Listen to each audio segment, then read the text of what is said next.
দেখো বন্ধুরা, আজকে আমি দিদির ঘরে গিয়ে দিদির জন্য ঝোল বানাচ্ছি। দিদির শরীর খারাপ, তোমরা সকলেই জানো। আমি তোমাদেরকে বলেছি যে দিদি আমার অপারেশন হয়েছে, আর দিদির সাথে সাথে আমার জামাইবাবু অপারেশন হয়েছে। আর দিদি যেহেতু ডান দিকটা অপারেশন হয়েছে, তাই ডান হাতে কোনো কাজ করতে পারে না, বাঁ হাতে অনেক কষ্ট করে সকালের দিকটা রান্না করে। যেহেতু দিদির ছেলে ডিউটি যায়, তো দিদি বাঁ হাতে করেই সকালবেলা যাই হোক করে একটু রান্না করে দেয়। আর সকালে তো আমার রান্না থাকে, তাই জন্য আমি যেতে পারি না, আমি কিছু করতে পারি না। আমি বেলাতে গিয়ে এই দুদিন বলছি ঠিক আছে আমি বেলাতে এসে ঝোলটা করে দিয়ে যাব, আর বাসনগুলো একটু মেজে দিয়ে যাব। কারণ ওরা তো তবু টুকিটাকি সবটা করেই নেয়। আমি অল্প যে কটায় কড়া টড়া থাকে আমি বলেছি যে আমি একটু মেজে দিয়ে যাব, আর মানে ঝোলটা করে দিয়ে যাব। তার জন্য ঝোলটা করতে এসে যেখানে 3টে মাছ আমি ভেজে নিলাম, আর মাছটা ভাজার পরে ওই তেলেতে একটু পাঁচফোড়ন দিয়ে আর এই সবজিগুলো তুলে দিচ্ছি।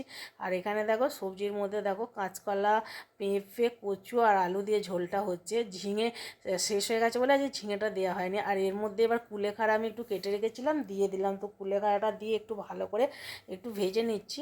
ভেজে এরপরে আমি একটু এর মধ্যে মশলা দেবো। তো মশলার মধ্যে আমি একটু দেখো জিরে, ধনে, মৌরি আর আদা, কাঁচা লঙ্কা একটু দিয়ে অল্প করে, একদম অল্প তেলে হচ্ছে। যেহেতু দিদি জামাইবাবু দুজনেরই শরীর খারাপ, তো তাই বেশি তেল মশলা খাওয়াটা উচিত না, তাই অল্প তেল দিয়ে একটু নাড়াচাড়া করে এর মধ্যে জল দিয়ে দিচ্ছি। তো দেখো এটা সেদ্ধ করার মতো জল দিচ্ছি। আর শরীর খারাপ যেহেতু, তাই জন্য কম তেল মশলাতেই করছি আমি। আর এই মাছগুলো এর মধ্যে দিয়ে দিলাম। তো দেখো আমার ঝোল রেডি হয়ে গেল। তো ঝোলটা করে এরপরে আমি এই বাসনগুলো ধুয়ে তারপরে আমি বাড়ি যাবো। চলো টাটা।